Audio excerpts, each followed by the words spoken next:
देवरानी की सौतन। राधा एक सीधी सादी लड़की है।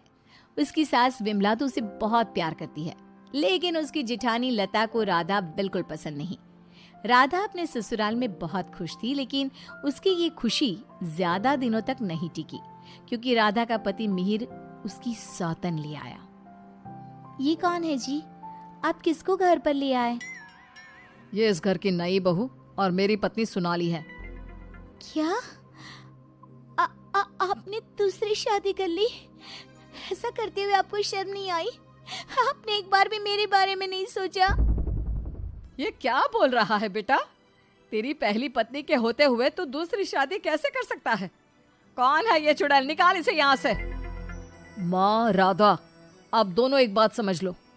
मैंने सोनाली से शादी अपनी मर्जी से की है, वो यहीं रहेगी। और राधा, तुम्हें यहाँ रहना है तो रहो, नहीं तो निकल जाओ यहाँ से। पर सोनाली अब यहीं रहेगी। राधा को मिहिर की बात सुनकर बहुत दुख हुआ। वो रोते हुए अपने कमरे में चली गई। तभी मिहिर सोनाली को उसी कमरे में लाता है और राधा से कहता है, राधा, तुम गेस्ट रूम में शिफ्ट हो जाओ। आज से सोनाली मेरे साथ इसी रूम में रहेगी। ये क्यों इस रूम में रहेगी? ये मेरा कमरा है, आप इसे लेकर गेस्ट रूम में चले जाओ। ओह डार्लिंग, इस गवार को तुमने सर पर चढ़ा रखा है।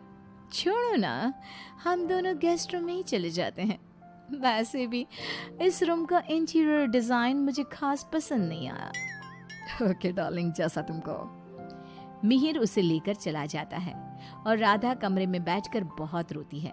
तभी वहां पर विमला और लता आ जाती हैं। विमला राधा को समझाती है, लेकिन लता अपनी देवरानी के जख्मों पर नमक छिड़कते हुए कहती है, राधा, जरूर तुम में ही कोई कमी होगी जो तुम्हारा पति तुम्हारे हाथ से निकल गया और तुम्हारी सौतन ले आया। मेरे पति तो बिल्कुल वैसे नहीं है। वो किसी दूसरी औरत को आंख उठाकर देखते तक नहीं है। हाँ, मेरी ही कमी है कि मैंने उन्हें भगवान की तरह पूजा, उनकी हर छोटी से छोटी बात का ख्याल रखा।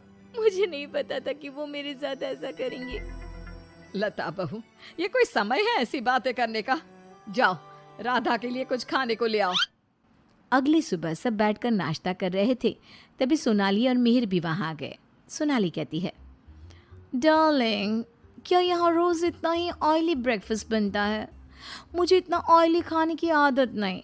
सुबह कुछ हेल्दी फूड खाना चाहिए। आज तुम ये खा लो डार्लिंग, कल से तुम जो कहोगी इस घर में वही बनेगा। ओके डार्लिंग, मैं आज तुम्हें अपने हाथों से खाना खिलाऊंगी। सोनाली मिहिर को अपने हाथों से खाना खिलाती है। ये देखकर राधा को बहुत दुख होता है। उसके बाद मिहिर अपने ऑफिस चला जाता है। तब लता सोनाली से कहती है, सोनाली, कैसा लगा तुम्हें अपना ससुराल? अच्छा है, लेकिन यहाँ कोई भी मुझे पसंद नहीं करता। पसंद तो मुझे भी कोई नहीं करता। सब उस राधा के आगे पीछे ही घूमते हैं। चलो छोड़ो इन बातों को, आओ मैं तुम्हें घर दिखाती हूँ। लता सोनाली से बहुत बातें करती है। जब मिहिर घर पर नहीं होता तो दोनों आपस में घंटों बातें करती। लता और सोनाली की नजदीकियां देखकर विमला सोचती है, ये लता बहू हमेशा सोनाली से गुड़ पर चींटी की तरह क्यों चिपकी रहती है? राधा से तो कभी इसने ढंग से बात भी नहीं की। राधा भी तो इसकी देवरानी है और ये देवरानी से बोलती तक नहीं, लेकिन देवरानी की सौतन से चिपकी रहती है। विमला ये सब सोच ही रही होती है कि तभी वहां राधा आकर पूछती है, माँ जी, आज रात के खाने में क्या बनाऊं? अरे राधा, मुझसे क्या पूछ रही है? अपने पति से पूछ। मिहिर जी। राधा कुछ बोल पाती, इससे पहले ही मिहिर बोल पड़ता है, माँ, मैं और सोनाली आज शाम मूवी देखने जाएंगे और डिनर भी बाहर करेंगे, तो आप हमारे लिए कुछ मत बनाना। ये बोलकर मिहिर वहां से चला जाता है। राधा रोते हुए अपनी सास से कहती है, देखा माँ जी आपने, अब ये मुझसे बात करना भी पसंद नहीं करते। ये मेरे साथ ऐसा बर्ताव करते हैं जैसे मैं इस घर में रहती ही नहीं हूँ। अरे ना ना बेटा, रो मत तू। उस सोनाली का जादू इसके सर से उतरेगा ना तो ये फिर से तुम्हारे पास ही आएगा। शाम को मिहिर सोनाली को आवाज देता है, सोनाली, सोनाली जल्दी बाहर आओ। इतनी देर करोगी तो मूवी शुरू भी हो जाएगी।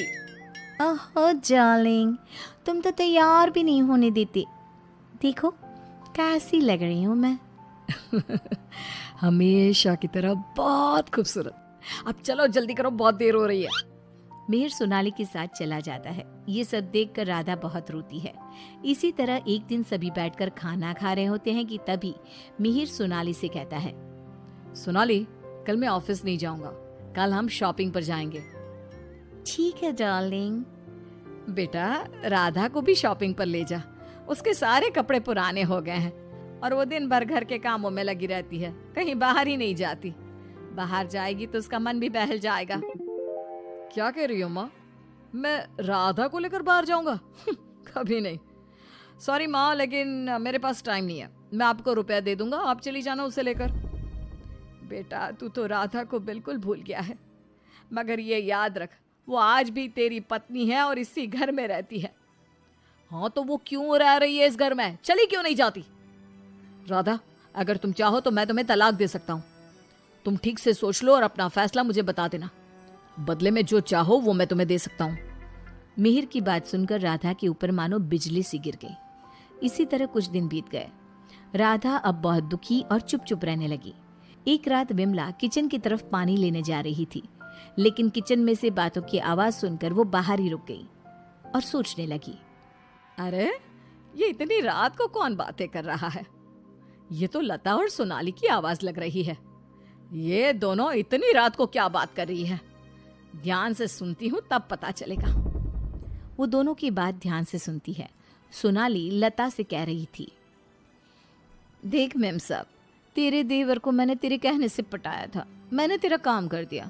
अब तू मुझे बाकी के रुपए दे दे, नहीं तो तेरे घर वालों को तेरी सारी सच्चाई बता दूंगी। अरे तू ज्यादा चालाक मत बन, मैं तुझे पहले भी कई सारे रुपए दे चुकी हूँ, अब और रुपया नहीं दे सकती। तू जैसी लड़की को इतना अच्छा घर दे दिया, इतना अच्छा पति दे दिया, और क्या चाहिए तुझे? विमला दोनों की बात सुनकर समझ जाती है कि दाल में कुछ काला है। वो सोनाली की जन्म कुंडली निकालने में लग जाती है। तब उसे सोनाली की सच्चाई पता चलती है। एक दिन विमला सारे घर वालों को बुलाती है और कहती है, मेहर, तुमने सोनाली से शादी कर ली है, ये बात हमारे रिश्तेदारों को भी तो पता चलनी चाहिए ना। मैं तुम दोनों की शादी की खुशी में एक छोटा सा प्रोग्राम करना चाहती हूँ, जिसमें मैं सारे रिश्तेदारों को बुलाऊंगी। सोनाली, तुम भी अपने रिश्तेदारों का नाम और पता बता दो, मैं खुद उन्हें निमंत्रण भेजूंगी। ये सुनकर सोनाली घबरा जाती है। तभी मिहिर कहता है, माँ, सोनाली का कोई रिश्तेदार यहाँ नहीं रहता, वो सब अमेरिका में रहता है। सोनाली खुद अमेरिका से आई है, इसलिए आप बस हमारे रिश्तेदारों को ही इनवाइट कर दीजिए। मिहिर, तुम बहुत भोले हो, तभी तो इस 420 सोनाली ने तुम्हें आसानी से बेवकूफ बना दिया। यह कोई अमेरिका से नहीं आई, ये जेल से आई है, और इसके घर वाले भी एक नंबर के चोर हैं।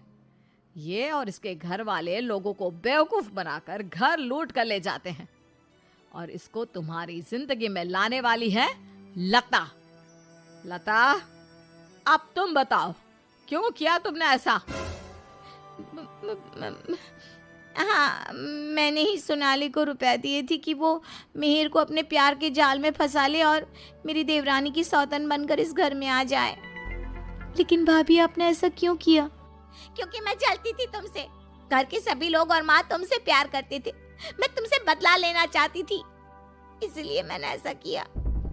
भाभी, आपको शर्म आनी चाहिए। आपने मेरा घर बर्बाद किया, मैं आपको कभी माफ नहीं करूंगी।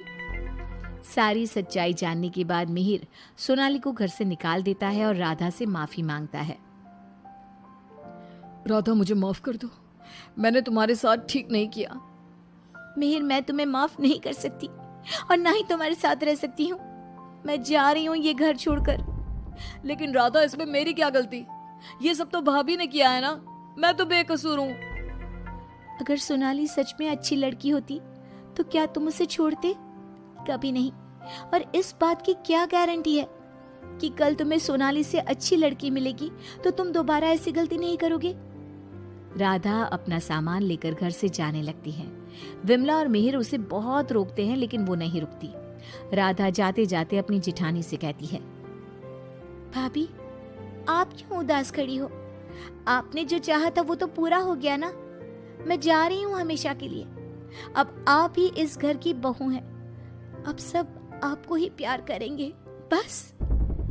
तभी लता का पति विकास आ जाता है और कहता है, नहीं राधा, ये इस लायक नहीं कि इसे कोई प्यार करे। लता, तुम अभी इसी वक्त इस घर से निकल जाओ। मैं तुम्हें एक सेकंड भी यहाँ बर्दाश्त नहीं कर सकता। अगर मैंने तुम्हें इस घर में जगह दी तो न जाने कल तुम हमारे ऊपर कौन से दुखों का पहाड़ तोड़ दोगी। लता विकास से बहुत माफी मांगती है, लेकिन वो उसे घर से निकाल देता है। लता को इस बात का पछतावा था कि उसने अपना हंसता खेलता घर बर्बाद कर दिया। ना तो विकास अपनी पत्नी लता को माफ करता है और ना ही राधा अपने पति मिहिर को माफ करती है।